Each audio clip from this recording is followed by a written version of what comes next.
আমাদের সমাজে প্রচলিত কিছু শিরক।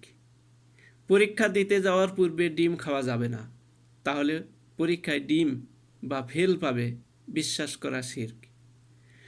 দোকানের প্রথম কাস্টমার ফেরত দিলে অমঙ্গল হয় বা আর কাস্টমার হবে না, অথবা প্রথম কাস্টমারকে বাকিতে দিলে পরে সব বাকি যাবে, এমন মনে করলে বা বিশ্বাস করলে শিরক হয়। জোড়া কলা খেলে জোড়া সন্তান জন্ম হবে মনে করলে শিরক হয়। রাতে নখ চুল ইত্যাদি কাটতে নাই, কাটলে ক্ষতি হতে পারে মনে করলে শিরক হয়। আল্লাহ ব্যতীত অন্যের নামে শপথ করা শিরক। ঘরের ময়লা পানি রাতে বাইরে ফেলা যাবে না। ঘর থেকে কোনো উদ্দেশ্যে বের হওয়ার পর পিছন থেকে ডাক দিলে যাত্রা অশুভ হবে। ব্যাঙ ডাকলে বৃষ্টি হবে। ছোট বাচ্চাদের দাঁত পড়লে ইঁদুরের গর্তে ফেলতে হবে।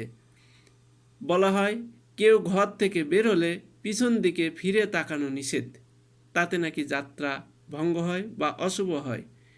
ঘরের চৌকাঠে বসা যাবে না। এগুলি শিরক বর্তমানে আমাদের সমাজে ব্যাপক হারে প্রচলিত। আল্লাহ রাব্বুল আলামিন আমাদেরকে এই সকল শিরক বিদআতের হাত থেকে রক্ষা করুন। আমিন।